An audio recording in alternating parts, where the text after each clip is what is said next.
Okay. Tuesday Night Live. We're back. Did one of these 2 weeks ago. Um, Last week was Halloween. Gave you guys the week off, and myself was trick or treating with the family. And 8:15 Tuesday nights. That is the plan. My thought is you should do it on Monday. It's football season. Monday Night Football. I don't want to be watching a YouTube live stream. I want to be watching football, maybe. And I don't want to be, I want to be watching football. I don't want to be doing a live stream. Sometimes I don't care. Whatever. If you're logging on, if you're watching this, thanks for being here. Tonight, I want to talk about downtown and the future of downtown Denver. There's been a lot discussed about it. Talk about downtowns in general and how Denver's downtown recovery, which is really what it is, from COVID is stacking up against other downtowns and what the future of it is going to look like. What's 16th Street Mall? What's going on there? I approach these always with a topic, but then since it's live, why am I doing a live stream? The idea is eventually, and this typically happens to some degree, people ask questions, put questions in the chat. If you get on here and have a question about what we're talking about, or really anything, if you're on here, you're probably familiar with my channel. You probably understand what we do. I talk a lot about Denver, the Denver Metro, food, drink, etc. Things coming up, things to do. But if it's about that, it's obviously a real estate channel too. So a ton about real estate, residential real estate. Any questions about that? Chime in, put it in the chat box, and I'll answer it. And we could have a little back and forth. But yeah, really, that's what I like most about this type of thing, is being able to actually interact, answer questions, that type of thing. So don't wait till the end. Don't wait. I mean, if you have questions, pop them in the chat box about what we're talking about tonight or about anything. So, okay, let's present here on StreamYard. The first thing we're talking about is the downtown Denver recovery. And there's this Denver Business Journal article about it. I love the Denver Business Journal. These lives occasionally become Sam reads the Denver Business Journal because it's got a lot of good information. I'm a subscriber, so I get access to all their stuff, but it's got a lot of good info about things to come in Denver and the surrounding metro areas. And it's, I don't know, I like to look at it. It's valuable information for homeowners or just really anybody who lives here about what's happening and what's coming up. So let's see, what's the best? Let's do that. Okay, so here's the deal. This starts out this way. It talks about when it comes to getting people back downtown, Denver isn't leading the pack. They're not, we're not, but it's not that bad either. Okay. So the Toronto School and Cities Institute of Governmental Studies at UC Berkeley, University of Toronto. Okay. University of Toronto and UC Berkeley together. So they analyze GPS data to figure out how many people are downtown and how that's changed from pre-COVID, COVID to now. So basically, in Denver, downtown visits are now 67% of what they were 2019, pre-COVID. Yeah, for most of us, that's probably not a surprise. It's down significantly. We've talked about the challenges of downtown on this channel before. Downtowns in general having a rough time. Basically, it's a lot of COVID stuff. The homeless issue in many cities. Denver is not immune from it. It's not as bad as a lot of places. It's not as good as some places either. It's a real situation. The new mayor, that was a big part of his campaign, big part of his platform. We'll see what happens. But also a huge factor during COVID was people moving out of city centers and moving out to neighborhoods or really the suburbs, because all of a sudden we're cooped up. We need a yard and we need a home office and we all need more space or we're going to kill each other. There has been not since COVID, because COVID obviously still exists, but since the lockdowns, there has been some move back to downtown and more central city areas.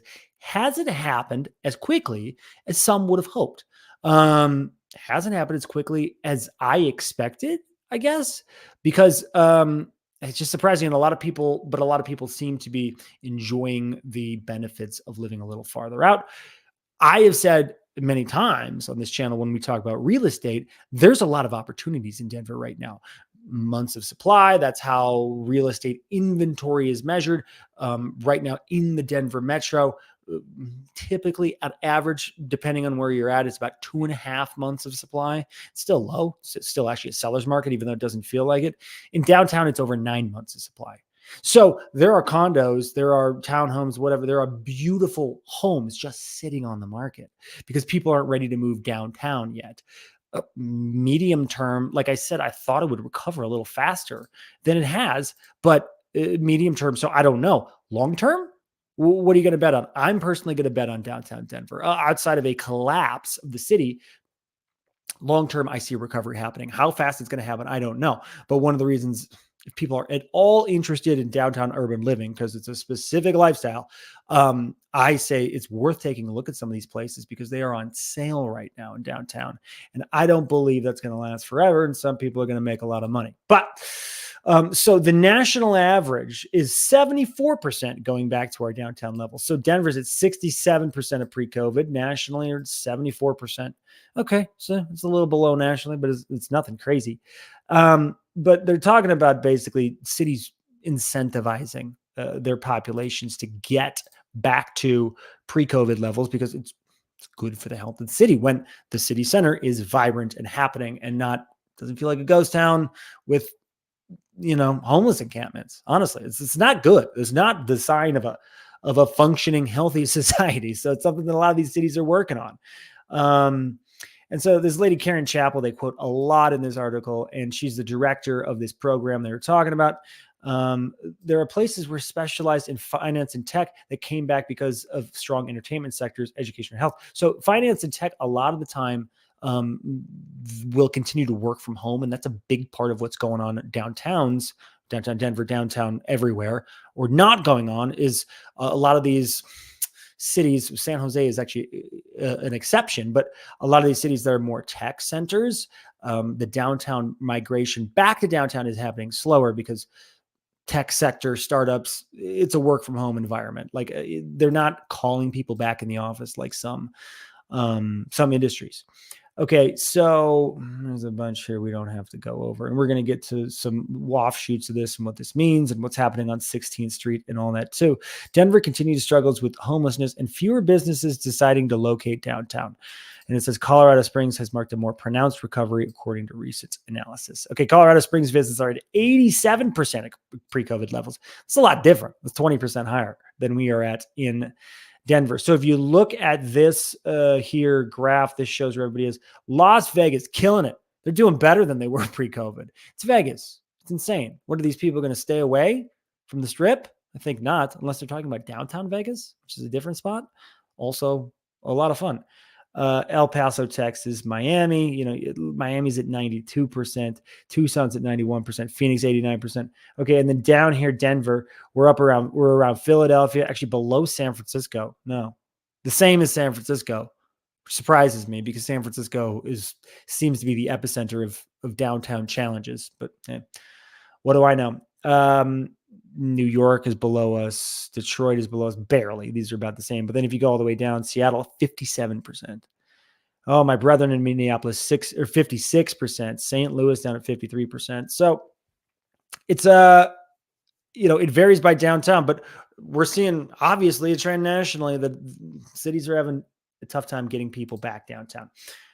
So here's another article.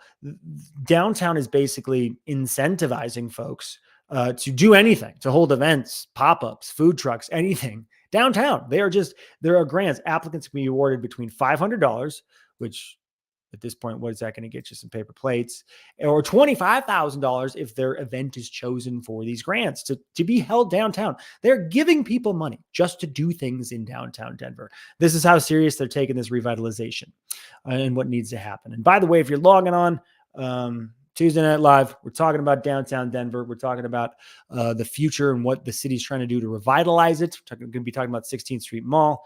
If you have a question on this or anything else that I ever talk about ever, or even stuff that I don't talk about, put it in the chat. And I'll be happy to answer it. So basically there's $350,000 total in grants being given out to anybody. Organizers launch events such as pop-up restaurants, bakeries, art galleries, plays or concerts, or even a pickleball tournament. So you can have a pickleball tournament if you find a place to do it downtown. I don't know where that is, but figure it out, and you could get up to 25 grand for that pickleball tournament. Seems like a good deal to me. I'll try it. I won't try it, but someone should. Someone absolutely should. And then moving on. So 16th Street Mall has been discussed ad nauseum. My most popular video, I think, ever. It's a short. It's talking about, I did a video on the worst things about Denver, because you always talk about the good, but I like to say these are my least favorite things about town once in a while. And I took a piece of that and made it into a short. So it's like a short form piece of content. It's like 60 seconds, maybe. It's about 16th Street Mall and how I just hate 16th Street Mall, basically. And this is my best performing video ever. So clearly there's something there.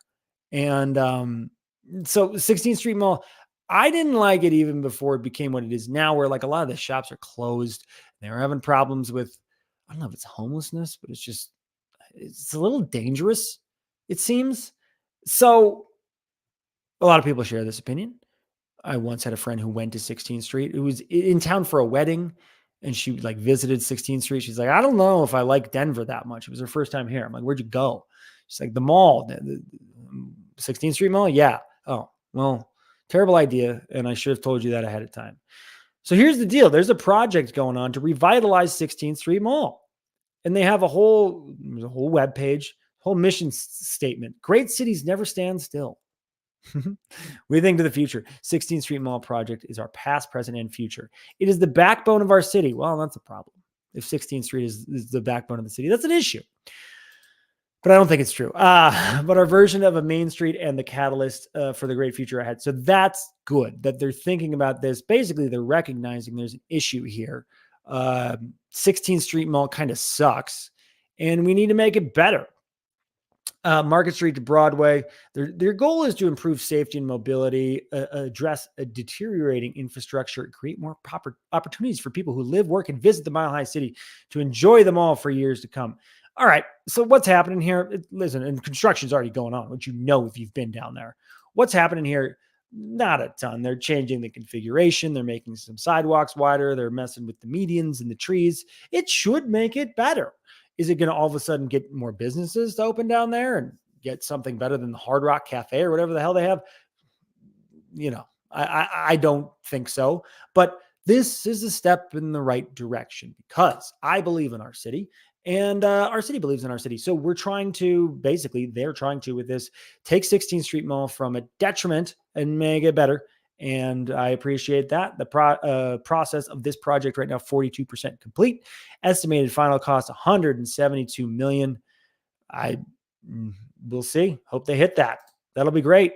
Matthew, I'm off 64th and Broadway right now at work. I share your channel with my coworkers. You're the man. Thank you. And keep it up. No, I appreciate it, man. I appreciate you chiming in.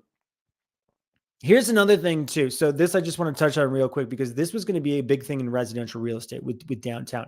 There was actually two plans, and one for new skyscrapers with mostly condos for sale, and apartments in downtown. This was a big thing coming to the area because I talked about earlier in this live stream how much inventory there is of homes for sale downtown and how oversaturated it is right now compared to the rest of Denver and the rest of Colorado, really.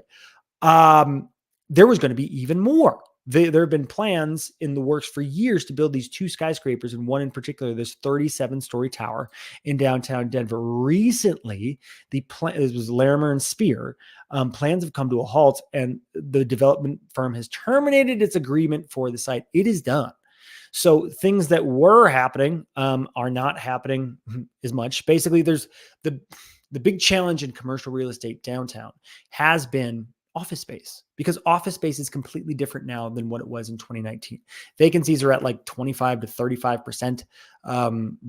The obvious reasons being that it's a hybrid work schedule for most off. I actually don't know most. I don't know what the numbers are, but a lot of office workers have hybrid schedules or straight up work from home schedules. Having a robust office space is not as important as it used to be, but there's all these office spaces now. So the question becomes, what do we do with it? Well, we wait for people to come back. Okay. That's happening a little, not as fast as many people expected or many people wanted. Or, hey, we got whole vacant office buildings, let's say. We have a housing shortage, not downtown, but in general, we have a housing shortage. What do we do? Why don't we convert these office buildings into condos? Sounds great. In practice, extremely hard to do. One of the big reasons is plumbing. If you think about an office space, right? It's how many bathrooms are on any given level? A few, one, versus condos, you're going to have dozens on every level. Installing brand new plumbing in an existing building, installing all the guts of it, that is a big undertaking. It's extremely expensive, and in many cases, it doesn't even make sense. So that's been a big challenge for office space. Throwing Rowan, oh, you're the best, man. Love you, love you. Appreciate you chiming in too. But the idea is, in general, we need more housing. We don't need more housing downtown. And now one of these properties is basically one of these keystone projects that was coming to downtown has been scrapped. Bell Tower, 139 residential units. It's currently a parking lot. They've been working for the past 5 years on the project. Geez, that's commercial real estate for you. So basically, it was a ground lease. They tried to change it to a ground lease rather than a purchase in order to cut costs. And they negotiated it 2 years ago. At this point, they've been going through extensions. The project is considerably underwater. Costs have gone up about 40% from the time they made the submittal. That's one of the problems with these projects that have these big lead times. Economic factors can change by the time you start to the time you finish. And obviously things have changed. I mean, COVID being one of them, but interest rates have gone through the roof, and materials, inflation, 40% more than the time this project started. So money's money. If you can't make money, you got to step away from the deal. That's what's happened here. So they paid approximately $1 million between the ground lease and the original purchase contract, all for naught. And so that's the type of thing that's happening downtown. So it's interesting because we didn't necessarily need another 37-story tower of condos to buy. If they were rentals, yeah, we still got a rental issue. But that's been a big thing that's been coming to the area for a while that suddenly halted. It's something we've been talking about for a year or two, waiting for this inventory to hit the market. So I don't know if you saw this. This happened like yesterday, maybe the day before. But WeWork filed for bankruptcy. WeWork was always a weird concept to me. They made a ton of money short term, and then it kind of went downhill from there. Sounds like they had some weird stuff going on too. A little nefarious C-level activity, but not C-level, C-suite. Anyway, but they filed for bankruptcy. I mean, God, especially during COVID, like especially with all this work from home stuff, when do you need to rent office spaces anymore? I have a home office. I can go into my office when I want to. My situation is a little different, but a lot of folks, we can work from a coffee shop rather than paying to share office space with a bunch of people. I don't know. It seems like it worked for a little bit. Now it hasn't. It's too bad for WeWork, but basically they had 2 big offices in Denver, 69 nice leases. The troubled co-working giant plans to reject. Basically, they're saying, hey, this doesn't work anymore. One was on 2420 17th Street. That's like Platt Street District. Not Platt Park, but basically the bottom of the Highlands, Low-High. And then 3601 Walnut. That's like North Rhino or 5 Points area. So they're not downtown, but they're around downtown. And there it looks like they're going to be closed. AFG PRX. Love that screen name. Colorado native here, not a Denver native, but NoCo. Love visiting Denver. Love the skyline. So do I. Come visit more often. We love having you. I love having you. They owe a lot of money. They owe Wells Fargo over $3 million. Unpaid rent and lease termination fees. Not so great for WeWork. And so that's basically more office spaces that aren't needed. Especially when you don't need the office space, especially when no one's telling you to go there, people aren't going. So there you have it. While office space is a challenge in many areas, downtown Denver being one of them, What's interesting is a 140,000 square foot office project is just broke ground in Cherry Creek North. So you have downtown and then you have Cherry Creek. Got some guys have all the luck, and Cherry Creek just seems to everything just works there. I don't know. People love it. I love being in Cherry Creek. It's very nice. It's not too snooty. It's a little snooty, not too snooty. Don't have the problem with some of the negative foot traffic that you have downtown in other neighborhoods. Great dining, great everything. But it's interesting, and I want to just dig into this article real quick, but they just broke ground on this huge, so it's a 201 Fillmore. It's right next to, it's the former Men's Warehouse, which I have patronized before. So I hated to see it go, but honestly, it was time. And so that's going to be an office space, seven office floors. So obviously they think they can fill them, but a ground floor restaurant space as well as a rooftop terrace. That sounds like Cherry Creek to me. And that sounds like it'll fit in perfectly well down there. And so 5 levels of parking for office and retail users. Basically in Cherry Creek, things are full steam ahead. It's not only we're trying to fill office space, but we're building new office space. And then to have mixed use, to have residential and rooftop as well. The future of blah, blah, blah here. Who cares? There are some, it's just PR stuff. So they talk about what the firm has done. They've done some other things around town, but okay. They also are under construction on a 337 unit apartment building across from Fiddler's Green. Interesting. And geez, they're building all over the place. But this paragraph was interesting to me. And I'm not going to spend too much time on this. So if you guys have any questions or anything you want to discuss, pop them in the chat. Please do, because I'm getting the end of my tabs here. I'm on the last tab. Cherry Creek North is a major hotspot for office development right now. This is what the Denver Business Journal is saying. Multiple projects under construction. In September, the new owners of the Cherry Cricket restaurant, more on that in a second, unveiled their plans for an office building next to the restaurant. That's been under construction for a while. While another developer proposes a new office and retail at basically 35 East 3rd. Okay. So the Cherry Cricket, you guys tell me, but I think it's the last few times I've been there, wildly disappointed. It used to be one of my favorite spots. Go on downhill. The burgers aren't even that good anymore. Service is fine. Restaurant's huge, same as it's always been. I don't know what's happened to the burgers. The downtown one, to bring it all back, the downtown one, the newer version of the restaurant, still great, in my opinion. The OG in Cherry Creek, lacking. I don't know what's going on. It hurts my heart. They have been under new ownership. Took the ownership 3 or 4 years ago, but I don't know. Anyway, that's neither here nor there. But what are you going to do? So Cherry Creek still thriving. Downtown's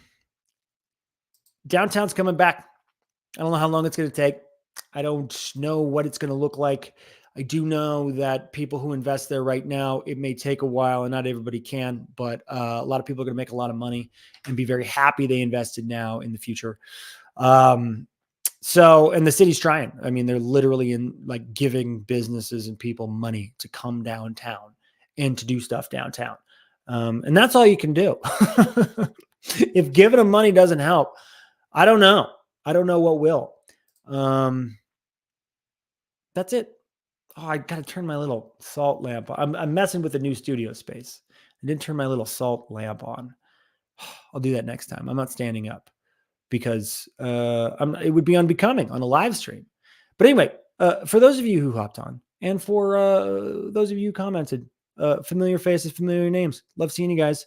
And please keep coming. Planning on doing these every Tuesday. If you have thoughts for topics, you're like, we should talk about this on the live stream. I'm trying to keep it to things that are impacting Denver or exciting things that are coming in Denver or just like the future of Denver or the present, any of those things. But anyway, let me know. My email's everywhere.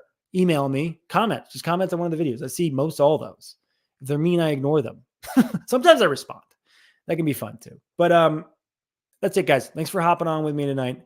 And yeah, if you have questions, you don't have to pop them on here either. Obviously, I appreciate those of you who reach out privately, and I'm here for you. So love chatting with you guys. Love talking real estate or just Denver and Colorado. So yeah, we'll sign off for now. But I'll see you next Tuesday, and I'll see you with a new video here this Thursday. Love you guys.